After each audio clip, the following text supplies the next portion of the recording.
ভর্তি দেওয়ার সুবর্ণ সুযোগ। Mission MBBS, best abroad MBBS consultancy in West Bengal. গত 10 বছর ধরে মিশন এমবিবিএস মেডিকেল ছাত্রছাত্রীদের স্বপ্ন পূরণে নিয়োজিত। ভর্তির জন্য কল করুন 9732122744 নম্বরে। বিজেপির ইস্তাহার প্রকাশ দেখলাম, এটা অত্যন্ত দুঃখের যে বাংলার জন্যে ইস্তাহার প্রকাশ করলেন একজন গুজরাটের লোক, আর তার পাশে ছিলেন একজন মধ্যপ্রদেশের লোক। বাংলার যে একজন লোক মঞ্চে ছিলেন তিনি একটা কথাও বলেননি। এটা কি সংকেত দেয়? দলের বিষয়গুলো পরিচালনা করার জন্য তাদের কাছে এখনো সক্ষম নেতা নেই। ইস্তাহার প্রকাশ করতেও গুজরাটের লোকের দরকার। প্রার্থী বাছাই করার জন্য রাজ্য বিজেপি নেতাদের বারবার দিল্লি ছুটে যেতে হয়েছিল ঊর্ধ্বতন কর্তৃপক্ষের কাছে অনুমোদন নেওয়ার জন্য। বিজেপির এই প্রতিশ্রুতি, এই ইস্তাহার কিছু প্রতিশ্রুতি মাত্র। আপনাদের একটা মনে রাখতে হবে যে বিজেপি যেন তৃণমূলকে অনুসরণ এবং অনুকরণ করছে। আমরা আগে 291 জন প্রার্থীর লিস্ট বার করে দিয়েছে। বিজেপি আমাদের পরে 4-5টা ক্ষেপে প্রার্থী তালিকা প্রকাশ করেছে। আমরা গত 17 তারিখ আমাদের ইস্তাহার প্রকাশ করে দিয়েছি। বিজেপি 21 তারিখ তাদের ইস্তাহার প্রকাশ করল। এবং যদি ভালো করে দেখা যায় আপনারা দেখবেন ওদের অনেকগুলো জিনিসই তৃণমূলের উপর নির্ভরশীল। ইস্তাহার মানে হচ্ছে নির্বাচনী প্রতিশ্রুতি। বিজেপির নির্বাচনী প্রতিশ্রুতির কি দাম আছে? ওরা 2014 আগে বলেছিল বিদেশ থেকে কালো টাকা এনে প্রত্যেক পরিবারকে 15 লক্ষ টাকা তাদের ব্যাংক অ্যাকাউন্টে দেওয়া হবে। সেটা ওরা করেনি। ওরা বলেছিল যে বছরে 2 কোটি চাকরি দেবে, কিন্তু ওরা সেটা পূর্ণ করেনি। আমরা যে কথাগুলো বলেছিলাম সেগুলোই ওরা অনুসরণ করছে, কিন্তু এখন ওরা বলছে সিটিজেনশিপ অ্যামেন্ডমেন্ট অ্যাক্ট ওদের সরকার রাজ্যে তৈরি হলে তাহলে ওরা মন্ত্রিসভায় পাশ করবে। আমাদের প্রশ্ন, নাগরিকত্ব সংশোধনী আইন বা সিএএ এটা একটা কেন্দ্রীয় আইন। এটার জন্য রাজ্য মন্ত্রিসভার বৈঠকের দরকার কি? এটাও মনে রাখতে হবে আপনাদের যে আসামে ওরা এনআরসি তৈরি করেছিল, তাতে 17 লক্ষ হিন্দু বাঙালি বাদ পড়েছিল। লোককে নাগরিকত্ব দেওয়া দূরের কথা, 17 লক্ষ হিন্দু বাঙালিকে ওরা ডিটেনশন ক্যাম্পের দিকে পাঠিয়ে দিয়েছে। সুতরাং ওদের এই প্রতিশ্রুতির কোনো মূল্য নেই। বিজেপি বাংলার হয়ে প্রতিশ্রুতি দিচ্ছে, কিন্তু ওরা বাংলাকে বঞ্চিত করেছে। আমপানে মাত্র 1000 কোটি টাকা দিয়েছে। জিএসটি ডিউ, জিএসটি যে বকেয়া সেই টাকা এখনো দেয়নি। ওরা কোভিডের জন্যে মাত্র 150 কোটি টাকা দিয়েছে। গত বছর যে বঞ্চনা তার পরিমাণ হচ্ছে 1 লক্ষ কোটি টাকা, যেটা বিজেপি বাংলা এবং বাঙালিকে দেয়নি। আমরা আপনাদের কাছে বলতে চাই যে এই সোনার বাংলা ওরা করার দাবি করছে, কিন্তু কিভাবে? সোনার বাংলা কি বহিরাগত নেতাদের হাতে তৈরি হবে? এটাই হচ্ছে ওদের এই ইস্তাহারের মূল কথা। আপনারা দেখবেন যে ওরা অনেক নারীর ক্ষমতায়নের ব্যাপারে অনেক প্রতিশ্রুতি দিয়েছে, এগুলো জাল প্রতিশ্রুতি। আপনারা যদি আসাম এবং উত্তরপ্রদেশের অবস্থা দেখেন তাহলে দেখবেন যে আসামে এখন মহিলাদের ওপর অত্যাচারের সংখ্যা সবচেয়ে বেশি ঘটনা ঘটেছে। উত্তরপ্রদেশে হাতরাসে একটি দলিত মেয়ের ওপর যে অত্যাচার হয়েছিল এখনও তারা বিচার পায়নি, সেই মেয়েটির বাবাকেও গুলি করে মারা হয়েছে। উন্নাও তো একই ধরনের অত্যাচার মেয়েদের উপরে হয়েছে, এটা আপনারা জানেন। ওরা বলছে যে ওরা রবীন্দ্রনাথের নামে একটা ট্যাগোর প্রাইজ চালু করবে, আর ওরা বলছে ঈশ্বরচন্দ্র বিদ্যাসাগর তার নামে ওরা একটা বিদ্যালয় শিক্ষার ফাউন্ডেশন করবে। ওরাই রবীন্দ্রনাথের জন্মস্থান ওদের সভাপতি নাড্ডা বলতে পারেন। ওরাই ঈশ্বরচন্দ্র বিদ্যাসাগরের স্ট্যাচু মূর্তি কলকাতায় ভেঙেছিল।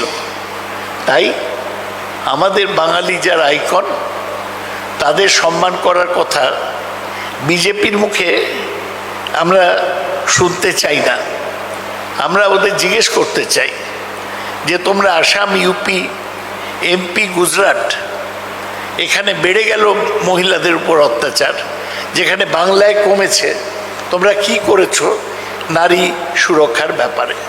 ওরা মেয়েদের জন্য অনেক প্রতিশ্রুতি দিয়েছে, এগুলো প্রতিশ্রুতি, কিন্তু বাংলায় আমরা 69 লক্ষ মেয়েকে কন্যাশ্রীতে সাহায্য করেছি, লিপিবদ্ধ করেছি, এবং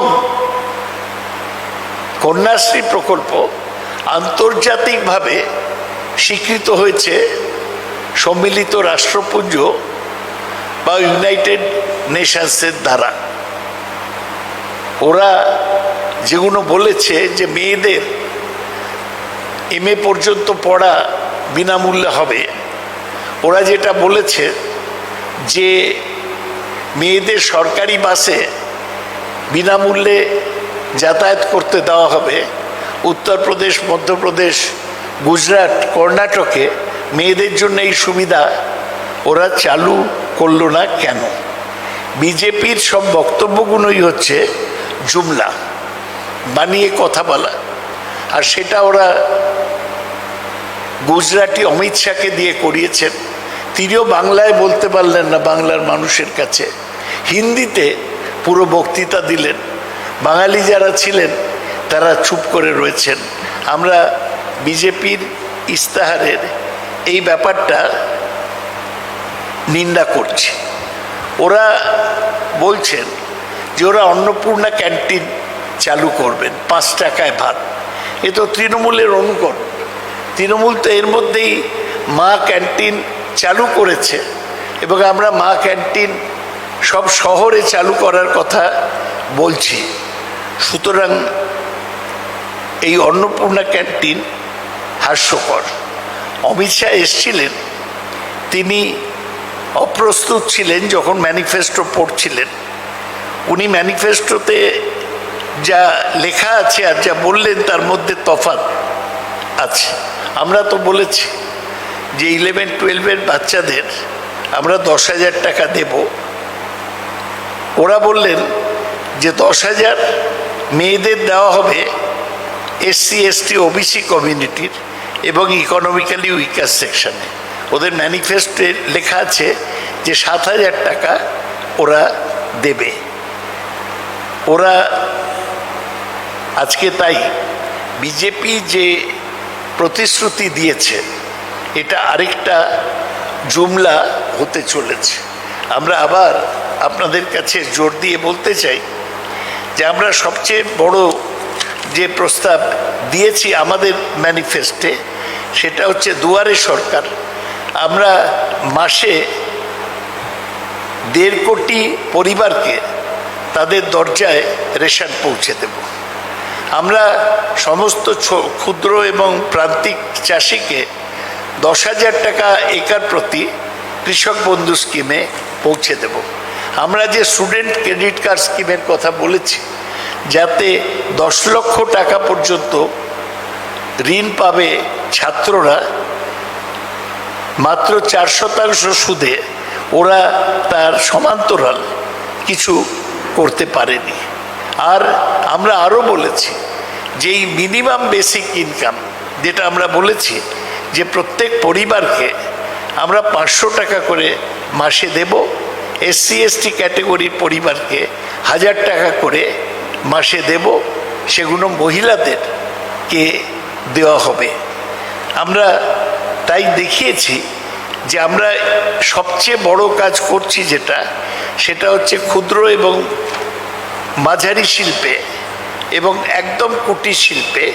আমরা বলেছি আমরা 10 লাখ নতুন MSME তৈরি করব।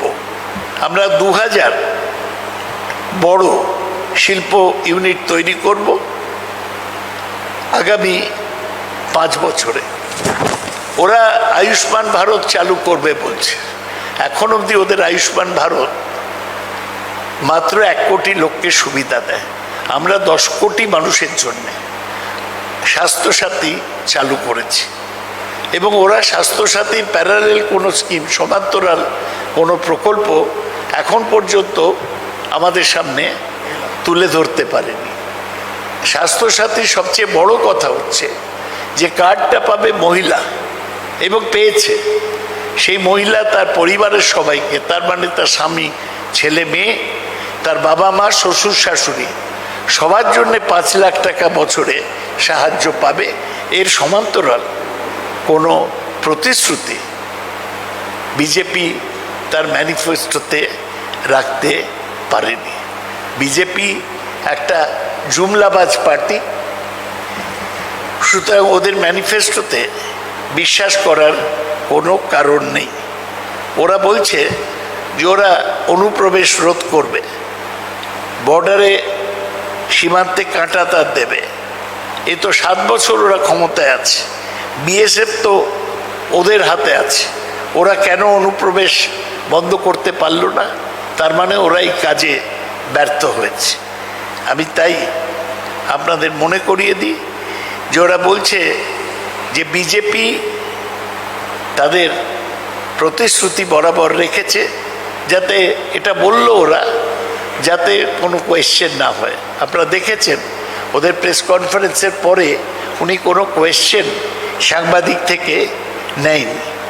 ওরা বলছে যে ST স্ট্যাটাস দেবে 6টা কমিউনিটিকে, সেইটাও ওরা করেনি।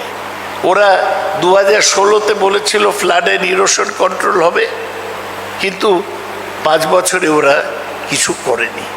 আমরা শুধুমাত্র আমাদের ইস্তাহার প্রকাশ করিনি, আমরা তারপরে প্রশ্ন নিয়েছিলাম সাংবাদিকদের কাছে কিভাবে এই ম্যানিফেস্টো রূপায়ণ হবে তার ব্যাপারে। ওরা কোনো প্রশ্ন নেই, ওদের সঙ্গে আমাদের এইটা তফাৎ। আমাদের কথা বাংলা নিজের মেয়েকেই চায়। আমরা যা করব বাংলার জন্যে করব, বাঙালিকে নিয়ে করব। ওরা এখন আমাদের দেখে সব কপি করছে, এখন বলছে পুরোহিত কল্যাণ তহবিল করবে। আমরা তো পুরোহিতদের আগেই টাকা দেবার ব্যবস্থা করেছি। আমরা তো আগেই SC ST পরিবারকে 1000 টাকা দিতে শুরু করে দিয়েছি মাসে, যাদের 60 বছরে হয়ে গেছে। তাই ওদের ম্যানিফেস্টোতে কিছু নতুন নেই, যা আছে তার বেশিরভাগ জুমলা। ওরা আগে প্রতিশ্রুতি যা দিয়েছিল তা পূরণ কেন করতে পারেনি, তার কোনো উত্তর এই ম্যানিফেস্টোতে ওরা দিতে পারেনি। আমরা আশা করি যে বাংলার মানুষ ম্যানিফেস্টোকে প্রত্যাখ্যান করবে, রিফিউজ করবে। তার চেয়েও বড় কথা, ম্যানিফেস্টো বড় বড় করা যায়, বিজেপি তো জিতছে না। আমরা তো বারবার বলেছি যে বিজেপি 100 আসন পৌঁছতে পারবে না। বড় বড় করে ইজেডসিসিতে আমরা তো মমতা ব্যানার্জি তার নিজের বাড়িতে রিলিজ করেছে, ওরা ইজেডসিসিতে ফাংশন করে সরকারি জায়গায় একটা ফাংশন, যেটা করা উচিত নয় ম্যানিফেস্টো রিলিজে। পলিটিক্যাল পার্টিতে ইজেডসিসি সরকারি জায়গা কেন সেটা ব্যবহৃত হবে, কিন্তু ওরা করেছে। আমরা আশা করি যে বিজেপি হেরে গেলে তখন ওরা স্বীকার করবে যে ওরা এই ভুল করেছিল বা দোষ করেছিল। আপনারা অনেকক্ষণ দাঁড়িয়ে আছেন, অপেক্ষা করছেন। মূল অসুবিধা ছিল যে অমিত শাহর ম্যানিফেস্টো পড়া শেষ না হলে আমরা আপনাদের বলতে পারছিলাম না। আমি আপনাদের কাছে দুঃখ প্রকাশ করছি যে আপনাদের অপেক্ষা করতে হয়েছে, কিন্তু এই ত্রুটি ইচ্ছাকৃত নয়। আপনাদের পূর্ণাঙ্গ একটা প্রতিক্রিয়া, রিয়াকশন দেওয়ার জন্যেই আমরা এই সময় প্রেস কনফারেন্স করলাম। আমি আশা করি আপনাদের সংবাদ মাধ্যমে এই ম্যানিফেস্টোর কথা সকলের কাছে ছড়িয়ে যাবে। ডিরেক্টর সাহেব কিছু বলবেন? মাইক একটা দাও না একে। हाँ हाँ बोलिए। संक्षेप में बोल रहा हूँ। अभी अमित शाह, उनका गृह मंत्री केंद्रीय सरकार का बीजेपी का मैनिफेस्टो रिलीज किए हैं। ये दुखद बात है कि बंगाल के लिए मैनिफेस्टो वो रिलीज किया एक गुजरात के रहने वाला, और मंच पर थे एक मध्य प्रदेश में रहने वाला। इसके मतलब है बीजेपी में काबिल आदमी नहीं है बंगाल में जो मैनिफेस्टो रिलीज कर सकता है। ये मैनिफेस्टो वो लोग बोलते हैं एश्योरेंस, लेकिन हमें तो लगता है ये जुमला है। 14 साल में वो लोग बताए थे कि वो लोग 15 लाख हर परिवार को देंगे, लेकिन उन्होंने नहीं दिया। उन्होंने बताए थे कि वो 2 करोड़ नौकरी हर साल देश के लोगों को देंगे, वो बताए नहीं है। वो अभी बोल रहे हैं कि वो सीएए बांग्ला के कैबिनेट में अप्रूव करेगा। ये भी जुमला है, क्योंकि सिटीजनशिप अमेंडमेंट एक्ट एक केंद्रीय सरकार की आईन है, कानून है, उसको बंगाल के मंत्रिमंडल में इसको अप्रूव करने का सवाल नहीं उठता। और अमित शाह इसको जवाब नहीं दिया कि असम में एनआरसी करने के बाद 17 लाख बंगाली हिंदू को नो सिटीजन कर दिया गया, उसको डिटेंशन कैंप में अभी रहने पड़ेगा।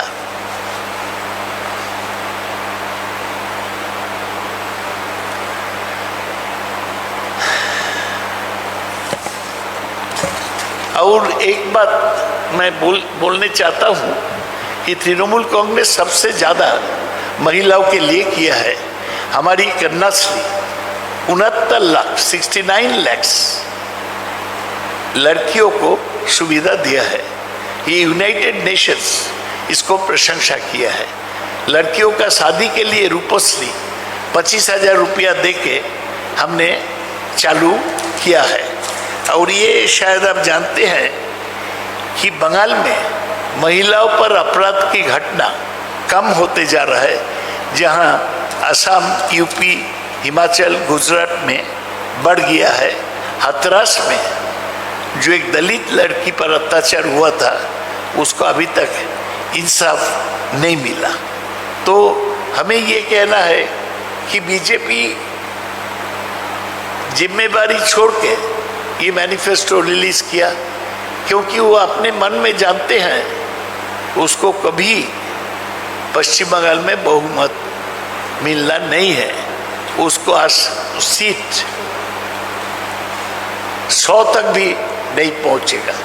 हम आशा करते हैं कि बंगाल के लोग ये मैनिफेस्टो को रिफ्यूज करेंगे।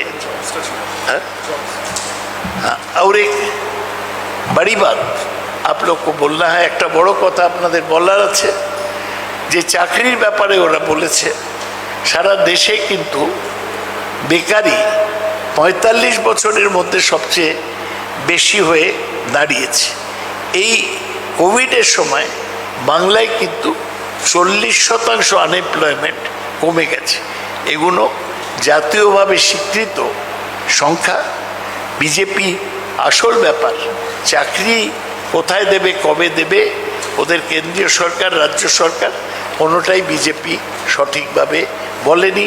যেখানে আমরা বলেছি যে এমএসএমইর মাধ্যমে আমরা চাকরি দেব এবং তাতে অনেক লোকের কর্মসংস্থান হবে।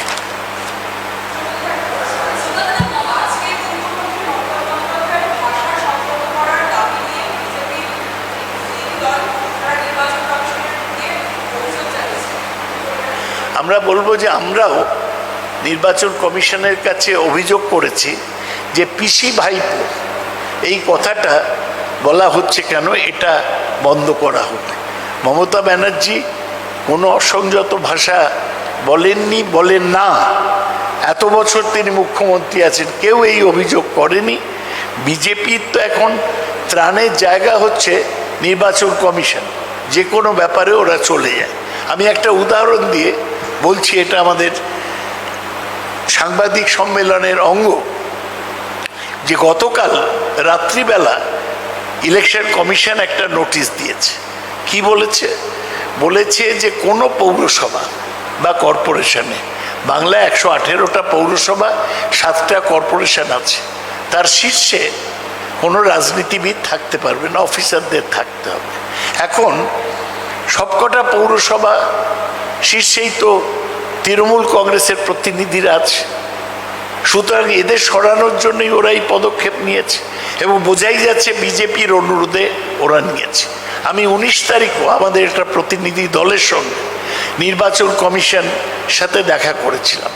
ওরা বললেন আপনারা আমাদের শুধু বায়াস বলছেন, আমরা তো নির্বাচন ভালোভাবে নিরপেক্ষভাবে করতে চাই। আমি বললাম আপনারা যদি নিরপেক্ষভাবে করেন তাহলে আমরা কেন আপনাদের নিন্দা করব? কিন্তু তার দুদিন পরেই 19 তারিখ আমরা এটা করলাম, 20 তারিখ ওরা এই মিউনিসিপ্যালিটির ব্যাপারে এই নোটিশ দিয়ে দিল। আরেকটা ছোট্ট উদাহরণ দিই নির্বাচন কমিশন নিয়ে, যে নির্বাচন কমিশনে আগে নিয়ম ছিল যে কোনো বুথে পোলিং এজেন্ট সেই হতে পারে যে সেই বুথের বাসিন্দা বা তার লাগোয়া বুথের বাসিন্দা। এটা ওরা তুলে দিচ্ছে কেন? তার কারণ পশ্চিমবাংলায় যে 77,000 বুথ ছিল সেখানে বিজেপির কর্মী নেই, তাই অন্য জায়গা থেকে যাতে ওরা কর্মী আনতে পারে বুথ এজেন্ট হবার জন্যে সেইটা চেষ্টা করছে। তাই আমরা বলছি যে নির্বাচন কমিশন এখনও নিরপেক্ষ হোক, এটা আমাদের আশা প্রার্থনা। আমরা কঠিন শব্দ তাদের বিরুদ্ধে ব্যবহার করতে চাই না। আমি আশা করি আপনারাও সেটা বুঝবেন এবং আমরা নির্বাচন কমিশনকে ওদের যে অর্ডার সেটা প্রত্যাহার করার জন্যে অনুরোধ করছি। হ্যাঁ,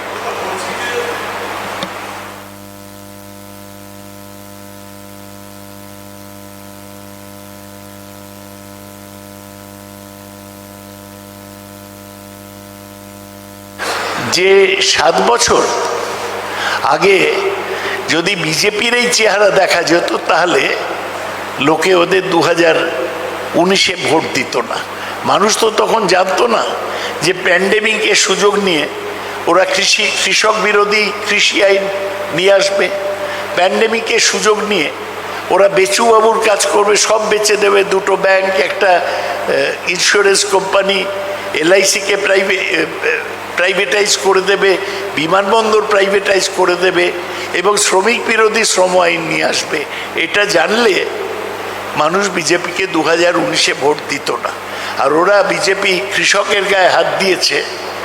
পশ্চিমবাংলায় বুদ্ধদেব ভট্টাচার্য যেই ভুল করেছিলেন ক্ষমতা থেকে যেতে হয়েছে, ভারতবর্ষেও মোদিকে যেতে হবে কৃষককে ওরা যেভাবে আঘাত করেছেন তার জন্য। Thank you. বেনারসির 3 অধ্যায়, রাজঘরানা, রামনগর ও মঙ্গল বেনারসি, সাহা টেক্সটাইল।